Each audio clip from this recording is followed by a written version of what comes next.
Hi, and welcome to this edition of Miss Curti's Top 10. This episode is going to be top 10 things to know about fractions. And these are probably 10 of the most important things that you should know about fractions as you start learning about them in class. For this activity, you will need Miss Curti's Top 10 fraction sheet, and it has a bunch of blanks that you'll be filling in as we go. Every time I introduce another one of our top 10, go ahead and fill in the word that is missing. Please feel free to pause the video at any point or replay it if you missed the word, and that way at the end you'll have your own top 10 recording sheet. And there's also a tool located on the back for you to complete as well. All right, let's get started. So first off, our number 10 is a fraction is a number, and it represents part of a whole. So anytime we're talking about fractions, you know it's going to represent part of a whole. Your whole life you've been working with whole numbers so far, 1, 2, 3, 4, all the way up as high as you can count. And now we're going to talk about smaller amounts that are part of one whole. So these are going to be numbers that are mostly less than 1. We will talk about number as fractions that are more than 1, but for the most part, they are parts of a whole. You've actually been exposed to fractions for a really long time now. Whenever you eat pizza, you are eating fractions. A pizza is one whole broken up into 8 equal slices, and you yourself can be represented as a whole because you are part of something. For example, you are part of a family, you are part of a class, you may be part of a team. And anytime you are talking about something that is part of a whole, it can be represented as a fraction. So go ahead and fill in that first blank for fractions. A fraction is a number, and it represents part of a whole. All right, so let's take a look at number 9. Number 9 explains that there are two parts to a fraction. You have a numerator and you have a denominator. So go ahead and fill in your blank with the number 2. There are two parts to a fraction, your numerator and your denominator. And now let's talk a little bit more about each of those parts. Coming in at number 8. The numerator is the number above the fraction bar, and it tells how many equal parts are being described. And here we have the example of 2/3.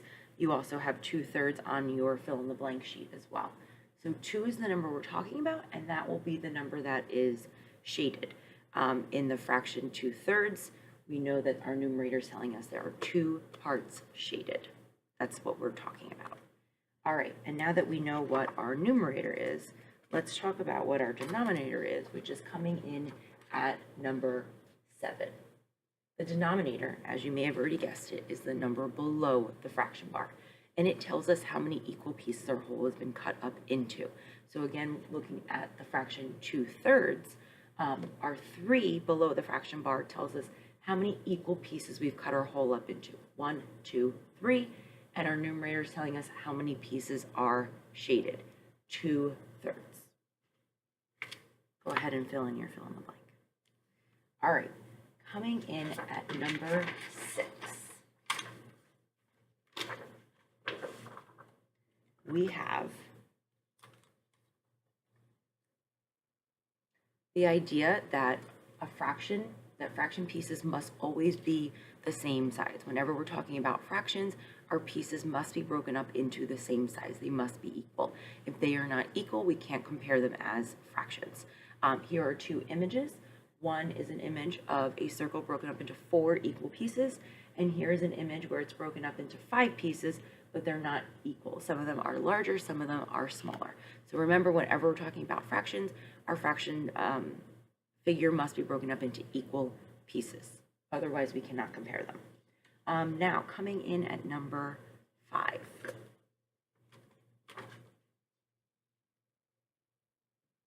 Number 5 says, the larger the denominator, the smaller the size of each piece in the whole. And when we start to look at a couple of fractions drawn out, it becomes very obvious that since our denominator tells us how many how many pieces our whole has been broken up into, the larger that number, the more pieces we're going to have, and the smaller each piece is going to be. I like to think about it as when you're sharing something. If you're sharing a pizza between 2 people, and there's only 2 of you, how many slices would you each get? the more people you start sharing with, the smaller those slices get. If you only needed to cut that pizza into 2 equal slices, you each get 1 large piece. Now, when you start sharing with 4 people or 5 people or even 8 people, the size of your portion becomes smaller and smaller. The more people you have to share with, the less you get. And that's something I think you are all familiar with. You've been sharing with people for a long time. And here we have an image of 1/2, 1/4, and 1/8. Our 1/2 has 2 equal pieces. Our 1/4 has 4 equal pieces. And down here, our 8ths are 8 equal pieces. And the more pieces you have, the smaller each one becomes. And you can take a look at that resource on the back of your sheet, and you will see as the denominator gets bigger, the size of each piece gets smaller and smaller and smaller. Imagine cutting this fraction bar into 100 pieces. Imagine how itty bitty each one of those would be. All right, coming in at number 4.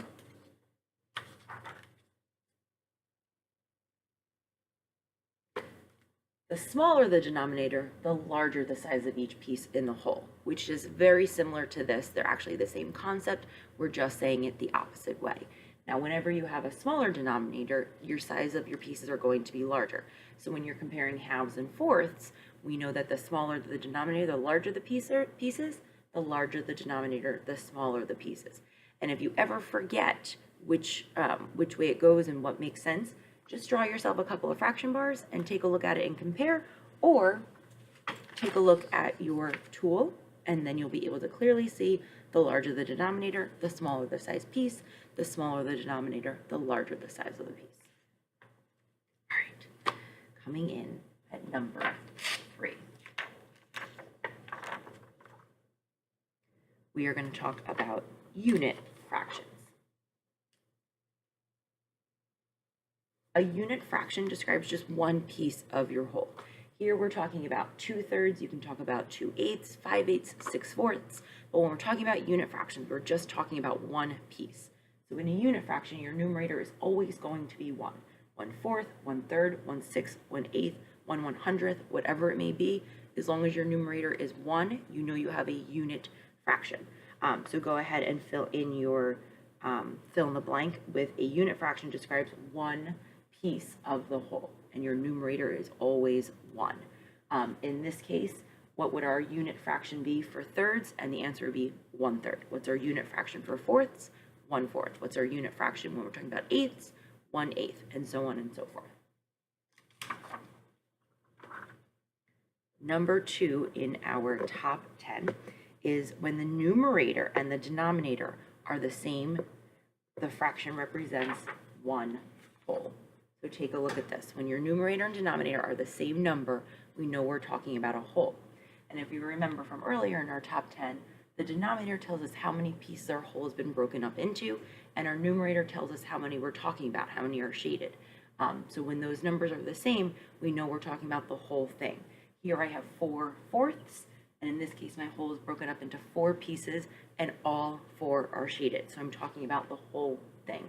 When you're talking about a pizza, if you eat the whole pizza, you've had 8/8. Our whole is broken up into 8 pieces, and if we've eaten 8, we've eaten the whole thing. So again, whenever our numerator and our denominator are the same, that fraction represents a whole, or 1. All right. Now, our final thing to know about fractions in our top 10 is numero uno, fractions are fun. The more we know about fractions, the easier they become, the more enjoyable and the more fun we can have. Please feel free to rewatch this video as many times as you need.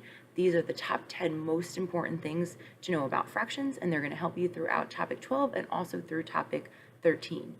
Make sure you fill in your blanks so you have this resource with you, handy at all times. Rewatch the video if you need to continue to fill in the blanks, and stay tuned for our next Miss Curti's top 10. Thanks for watching.